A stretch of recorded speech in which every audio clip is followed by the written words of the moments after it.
Bien, acá nuevamente con nuestra audiencia, con un tema que dejamos la semana pasada, precisamente sobre la educación y los desafíos en relación al futuro.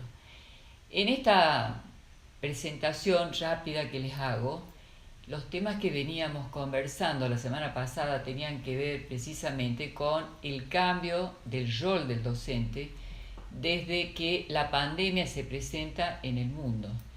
De alguna forma, las comunicaciones online y las nuevas tecnologías, que en algunas situaciones eran hasta demonizadas por los padres o en las reuniones sociales porque faltaba la conversación presencial, repentinamente se convierten en la bendición para que la humanidad siga conversando, todos puedan conectarse y todos puedan también, dentro de lo posible, tener la información necesaria para defenderse del COVID durante la pandemia.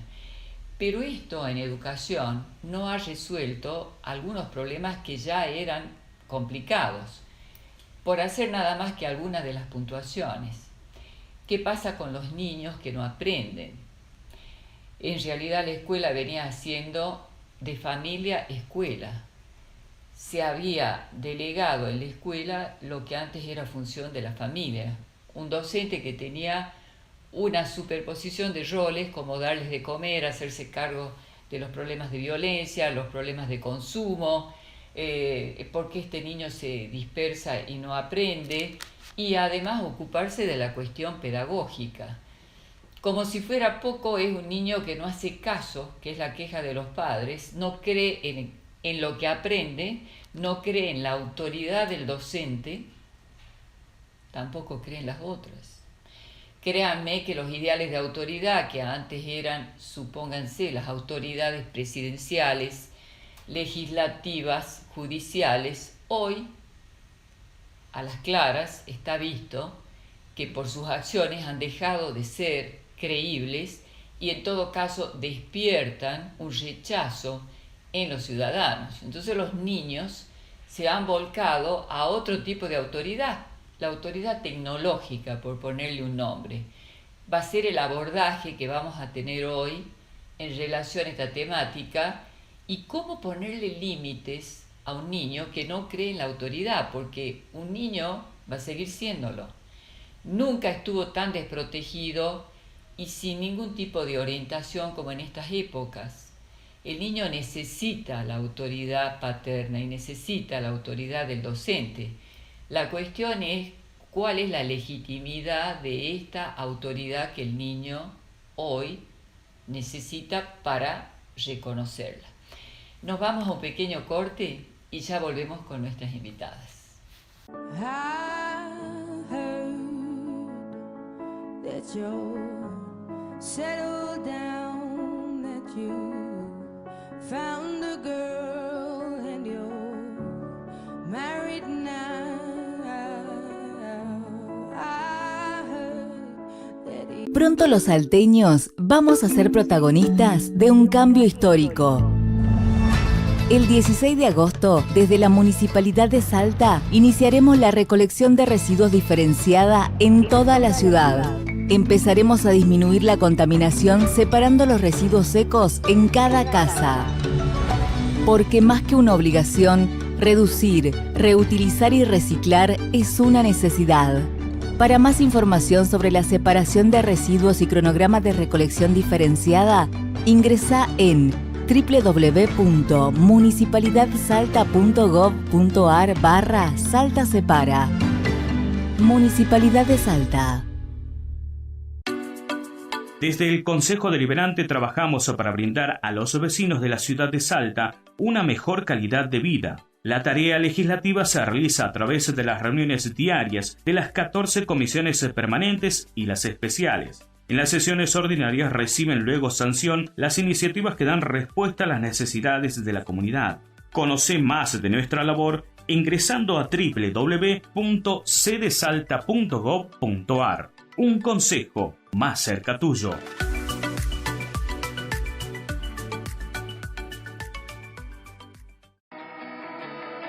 Lo que antes nos demandaba días de trabajo, Ahora lo hacemos en pocas horas. Gracias al nuevo equipamiento estamos optimizando las tareas municipales para que tengamos una ciudad más verde y limpia. Seguimos haciendo trabajos y obras de calidad para que Salta esté mejor. Your dreams came true. Guess she gave you things.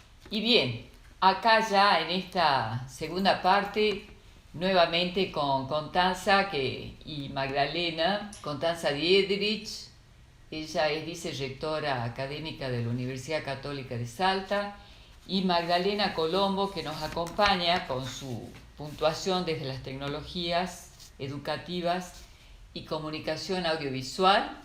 Muchas gracias por haberse quedado, porque no se fueron a esta segunda parte de este programa al que titulamos precisamente Los desafíos de la educación y el futuro.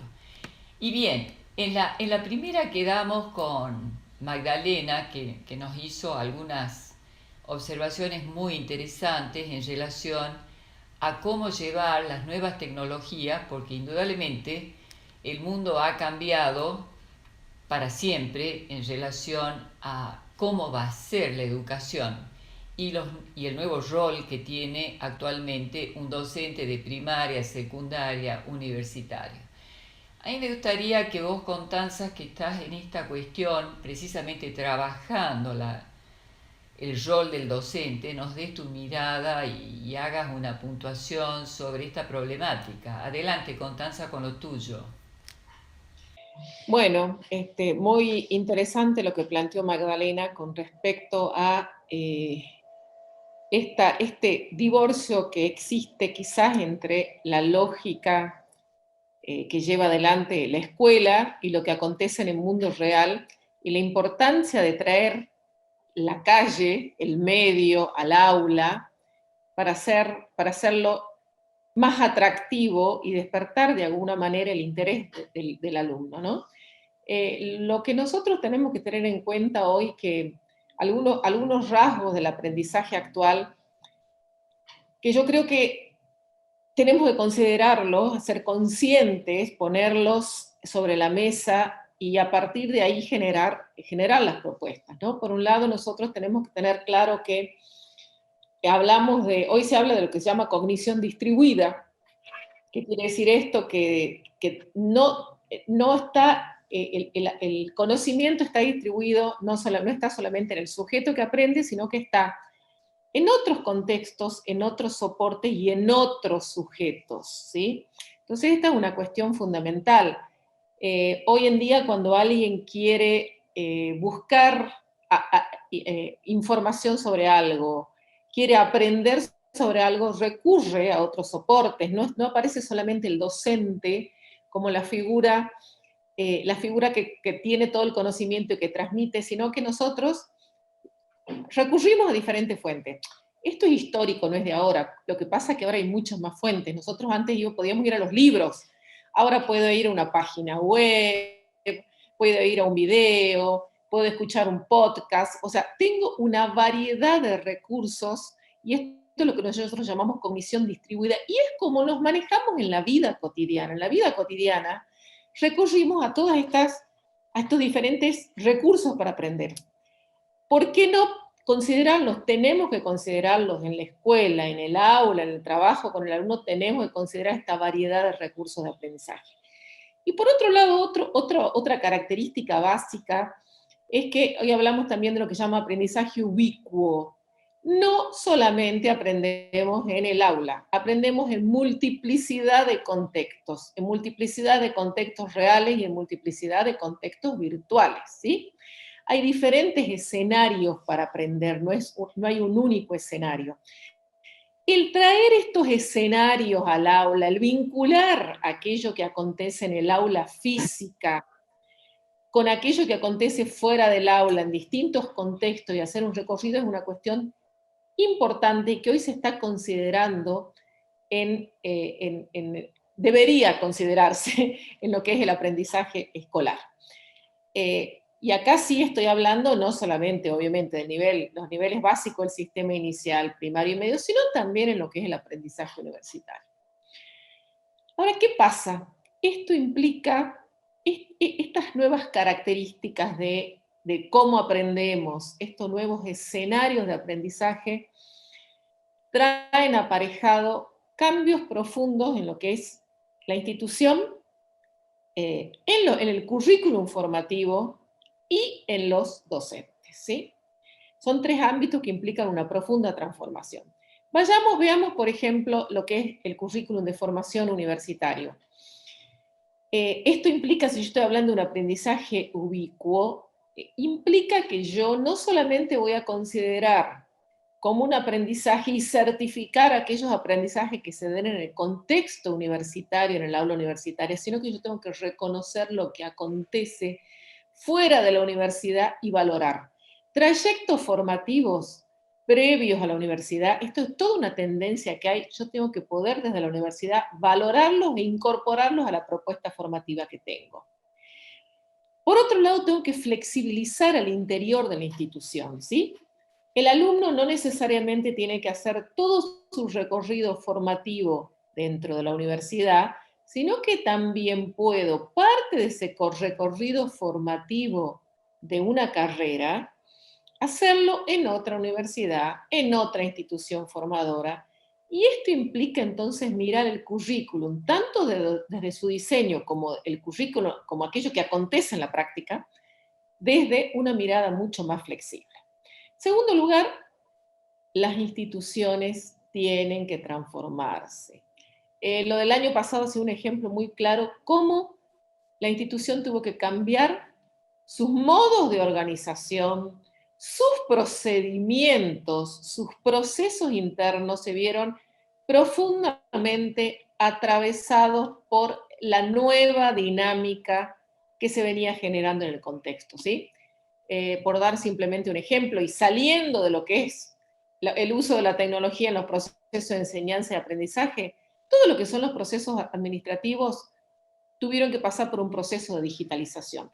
Hoy les diría que la mayoría de los trámites que uno hace al interior de la institución son trámites que los puede hacer de forma totalmente virtual, pero eso implica que las instituciones deben transformar sus procesos, deben que invertir en tecnología y tienen que incorporar nuevos perfiles en cuanto a los recursos humanos para llevar adelante esto. Y en tercer lugar, el tema del rol docente. Más allá de que el docente tendrá que aprender, que cambiar sus dinámicas, las estrategias de enseñanza que lleva adelante, hay un cambio en el rol. ¿Por qué hay un cambio en el rol? A ver, el docente nosotros estamos, y esto está relacionado con lo que les planteaba de la cognición distribuida, el docente estaba muy acostumbrado a ser la figura central. Hoy en día hay toda una tendencia a pensar y a trabajar sobre propuestas formativas centradas en el alumno, centradas en el aprendizaje. Entonces, no pensar tanto qué digo, cómo enseño, sino qué experiencias de aprendizaje, qué actividades de aprendizaje, cómo genero contextos ricos y favorecedores para que se produzca el aprendizaje. El eje está puesto en la actividad del alumno. En segundo lugar, otro cambio importante, ya no trabajamos solos. Si nos ponemos a pensar un docente que tiene que trabajar desde la plataforma virtual de la institución, ya no trabaja solo, necesariamente tiene que trabajar con una comunidad, ¿sí? Con una comunidad institucional, una comunidad de aprendizaje donde aparecen otros sujetos que están interviniendo. Necesito a alguien que me ayude a configurar la plataforma, que me colabore en la generación de los recursos, que intervenga también en las instancias de evaluación sumativas o las instancias de evaluación para acreditar. Todas funciones que antes estaban centralizadas en el docente en este momento tiene que compartir, tiene que colaborar y trabajar en este sentido, ¿sí? Y en tercer lugar, la incorporación de las competencias pedagógicas para el uso de las nuevas tecnologías. La tecnología es importante. Yo tengo tengo la PC, tengo una plataforma, tengo la conectividad. ¿Es suficiente eso? No. Es condición necesaria, pero no suficiente.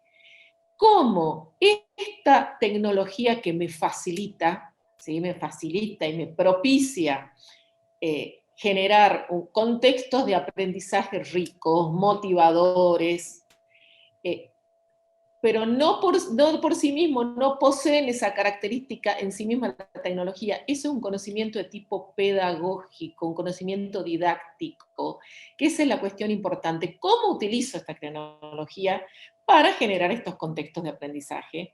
Para plantear estrategias de enseñanza que justamente posibiliten un aprendizaje diferente, enriquecedor, motivador, un aprendizaje, si se quiere, para la comprensión. Entonces, esta es la otra cuestión, la valorización del conocimiento pedagógico, del conocimiento didáctico, para poder generar estos nuevos entornos de aprendizaje más enriquecidos, si se quiere, ¿no?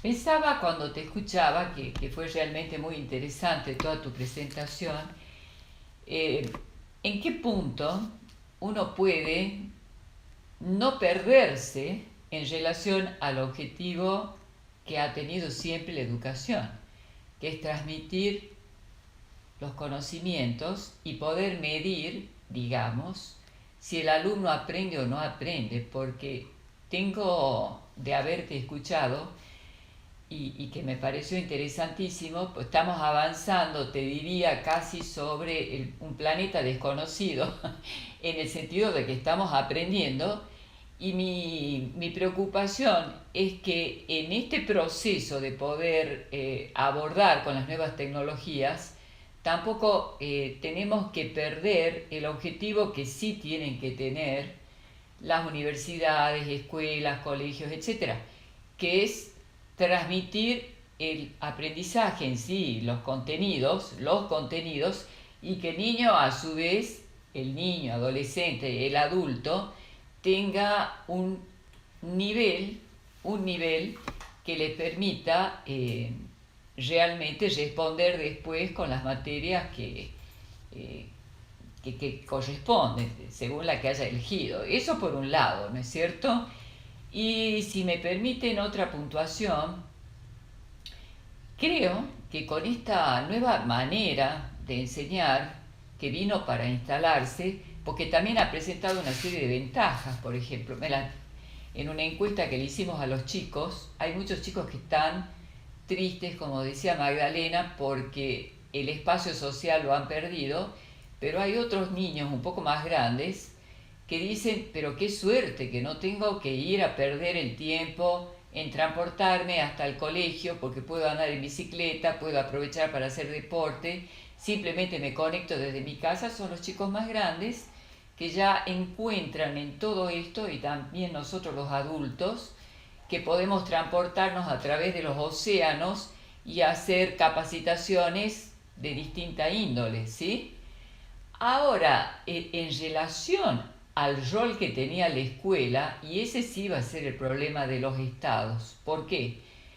Porque las familias, de alguna manera, se habían desentendido de la educación del niño en términos de verdaderamente ayudarlo a hacerse persona, porque un niño, cuando llega al mundo prematuramente, como llega nuestra raza, tiene que andar un largo camino, y en ese largo camino quien lo acompañaba era la familia nuclear, familia que viene con una serie de transformaciones y que venía delegando precisamente en jardín, en los jardines de infantes, etcétera, el rol de papá, de mamá, y las maestras terminan hasta con un niño enfermo que está medicado porque la madre se tuvo que ir a trabajar. Ahora eso no pasa más, porque si el niño presenta un síntoma de COVID, tiene que quedarse en casa y tiene que aislarse, y los padres tienen que arreglárselas con el niño nuevamente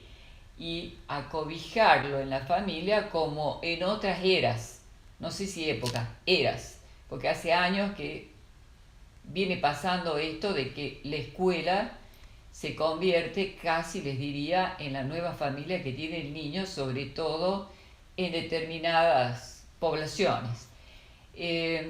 Digo, esto lo comparto como una inquietud, sé que está fuera del tema de las tecnologías que son interesantísimas, pero que hacen tal vez al desafío que va a tener la sociedad cuando se instalan las tecnologías y la educación es virtual, sobre todo para los pequeños. No sé si Male nos puede dar una mirada sobre esto, si lo han pensado ustedes con las nuevas tecnologías. Bueno, mira, bueno, todo interesantísimo lo que plantean, un montón de cosas para hablar.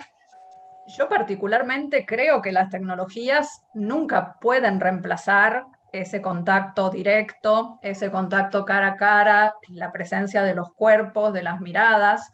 Las tecnologías nunca logran reemplazar eso, ¿no? Ni en los más chicos, ni tampoco en los más grandes, ¿no? Y también se ve a nivel universitario que si bien, bueno, muchos están cómodos con la modalidad virtual y demás, pero hay muchísimos que anhelan volver a las clases presenciales, ¿no? Porque las tecnologías son mediadoras, pero siempre a partir de una pantalla que nunca va a reemplazar la experiencia de esos contactos directos que, bueno, que son tan humanos y tan necesarios, ¿no? Eso creo que es así, ¿no? No me imagino una sociedad en la cual la educación sea solamente virtual, ¿no? Realmente no, y espero que no sea así, ¿no? De hecho, bueno, hoy en día vamos volviendo de a poco a la presencialidad, a esto que se llaman los modelos híbridos, ¿no? Que combinan las ventajas de la virtualidad con las ventajas de la presencialidad, porque los dos mundos tienen sus particularidades y ninguno reemplaza al otro, ¿no? Creo que eso es así, ¿no? Y bueno, como bien decía Constanza, muy interesante esto del cambio del rol del docente, ¿no? Realmente esto de la cognición distribuida nos dice que el docente ya no es el único que tiene todo el conocimiento, ¿no? Y muchas veces para los docentes es bastante difícil correrse de este lugar, porque, no sé, como docente uno piensa que es el que sabe todo y que nadie sabe como él. Bueno, no, vamos cambiando esta idea y bueno, también podemos relacionar esto con un desafío propio de estos tiempos y de los usos de las tecnologías, que es lo que se llama la alfabetización digital, ¿no es cierto? Hoy en día como docentes necesitamos alfabetizarnos digitalmente y alfabetizar digitalmente a nuestros estudiantes, no importa lo que enseñemos, ¿no? Y esto, por ejemplo, hace referencia a algo que comentaba Constanza, cómo el conocimiento está en todos lados, en un montón de fuentes, pero bueno, eso también, ¿qué pasa? Que nos puede infoxicar, ¿no? De alguna manera vivimos tan llenos de información por todos lados, y entonces, bueno, alfabetizarnos digitalmente implica aprender a buscar información, implica aprender a seleccionar lo que es valioso, lo que necesitamos, y esto también es algo que el nuevo docente necesita trabajar con sus estudiantes, ¿no es cierto? Convertirlos en lectores críticos, en lo que se llama hiperlectores, enseñarles a manejar los nuevos lenguajes, ¿no es cierto? Fíjense que hoy en día no solamente leemos libros de texto, ¿no? No como era antes, que como decía Constanza, buscábamos, había fuentes, por supuesto, pero eran básicamente los libros de texto. Hoy accedemos a información que está en distintos lenguajes, audiovisuales, multimodales, todos mezclados, y entonces como docentes necesitamos aprender a leer, a escribir en esos lenguajes y trabajar también esto con nuestros estudiantes, ¿sí? Entonces tenemos como un montón de desafíos.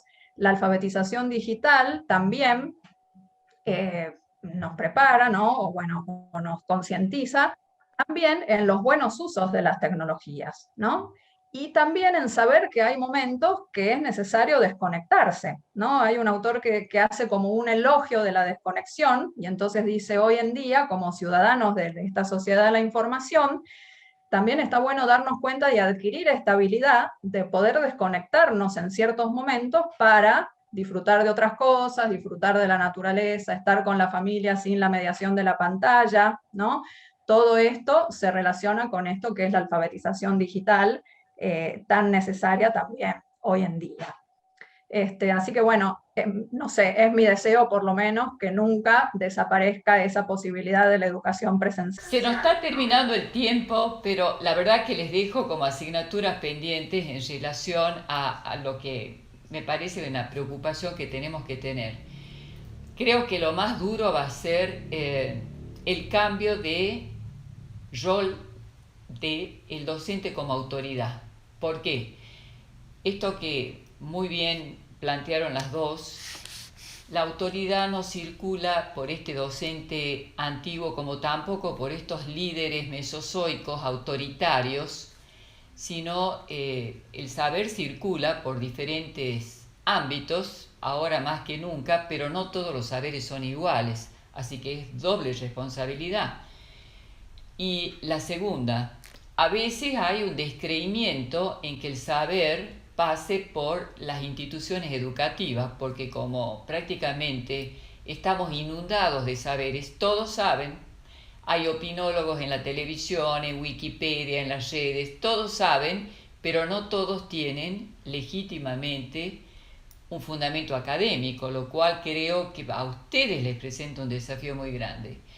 Si bien hay que cambiar el rol, también los niños necesitan ser conducidos en la educación. Y no hay que perder de vista esto. Los niños son niños.